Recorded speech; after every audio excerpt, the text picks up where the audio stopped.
نحمده ونصلي ونسلم على رسوله الكريم اما بعد فاعوذ بالله من الشيطان الرجيم بسم الله الرحمن الرحيم فلا وربك لا يؤمنون حتى يحكموك فيما شجر بينهم ثم لا يجدوا في أنفسهم حرجا مما قضيت ويسلموا تسليما وقال النبي صلى الله تعالى عليه وسلم ان الله جعل الحق على لسان عمر وقلبه او كما قال عليه الصلاة والسلام۔ مرشد عمر، مولا عمر، آقا عمر، بالا عمر۔ مرشد عمر، مولا عمر، آقا عمر، بالا عمر، ذات نبی پاک پر دل و جان سے شیدا عمر۔ واجب الاحترام ناظرین و ناظرات، السلام علیکم ورحمۃ اللہ وبرکاتہ۔ آج جس موضوع پر اچانک مگر ضروری گفتگو مقصود تھی، حیدرآباد کے علاقے سندھ میں جو واقعہ رونما ہوا کہ چند اوباش کی جانب سے چند نطفہ حرام کی جانب سے حضرت عمر رضی اللہ تعالی عنہ، جن کو خلیفہ ثانی کہا جاتا ہے،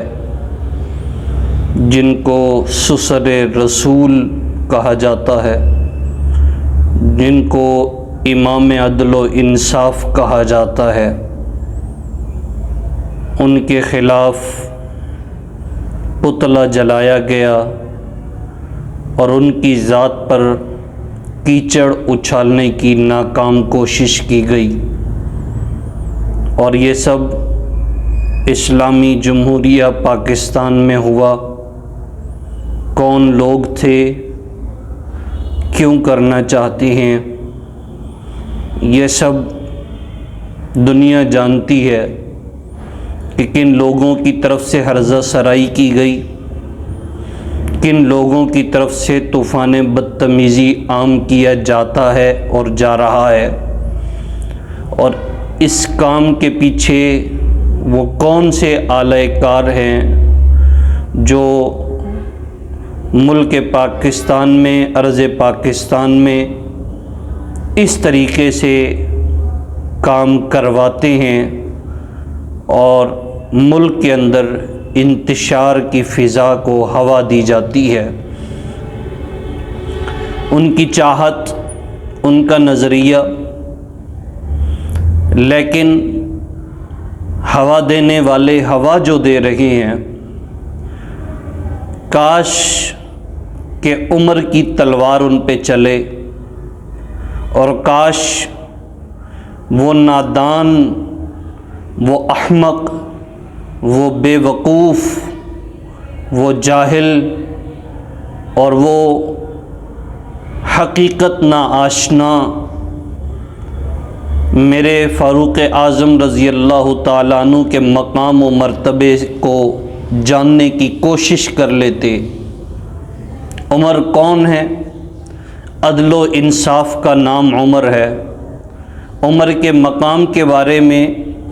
نبی پاک صلی اللہ تعالیٰ علیہ وسلم کا فرمان عالی شان فرمایا، ان اللہ جعل الحق علی لسان عمر وقلبہ۔ لوگوں، دوستوں، بولتے آپ بھی ہیں، بولتا میں بھی ہوں، سنتے آپ بھی ہیں، سنتا میں بھی ہوں، سمجھتے آپ بھی ہیں، سمجھتا میں بھی ہوں، آپ بھی کلمہ گو، میں بھی کلمہ گو، آپ بھی تمام عقائد و نظریات سے واقف، میں بھی تمام عقائد و نظریات سے واقف اور قائم، لیکن نبی پاک صلی اللہ تعالیٰ علیہ وسلم کی زبان نبوت سے جس زبان کے بارے میں حق کی صفائی دی گئی، جس زبان کے بارے میں سچائی کا علم دہرایا گیا، جس زبان کے بارے میں فرمایا کہ یہ جو زبان ہے یہ جب بولتی ہے، آپ کی میری زبان پہ کبھی دھوکہ، آپ کی میری زبان پہ کبھی جھوٹ، آپ کی میری زبان پہ کبھی طعنہ، آپ کی میری زبان پہ کبھی نازیبا گفتگو، آپ کی میری زبان پہ کبھی غلط انداز اور غلط الفاظ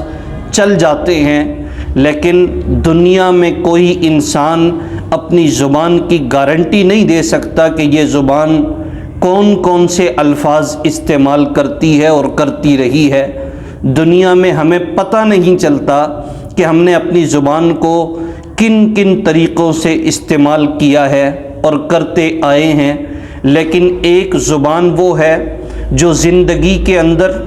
جو نبی پاک علیہ السلام کی رفاقت اختیار کرتی ہے، وہ شخص نبی کے ساتھ رہتے ہیں، وہ صحابی نبی کے ساتھ اٹھتے بیٹھتے ہیں، نبی کے ساتھ چلتے پھرتے ہیں، نبی کے غزوات کے ساتھی ہیں، نبی کے اوصاف کے ساتھی ہیں، ہر جگہ پر نبی کے ساتھ موجود ہیں، اور آج بھی مزار اقدس میں روضہ پاک میں نبی علیہ السلام کے پہلو میں سو رہے ہیں۔ وہ زندگی میں اپنے زبان نبوت سے، نبی پاک علیہ السلام کی زبان نبوت سے اپنی زبان کے بابت یہ الفاظ سن چکے تھے کہ نبی علیہ السلام نے فرمایا کہ بے شک اللہ نے حق کو عمر کی زبان پہ جاری کر دیا ہے۔ زبان بولتی ہے تو عمر کی واضح اور صاف بولتی ہے، سچائی سے بھرپور بولتی ہے۔ عمر کی زبان بولتی ہے تو حق بولتی ہے، عمر کی زبان بولتی ہے تو ٹھیک اور درست بولتی ہے،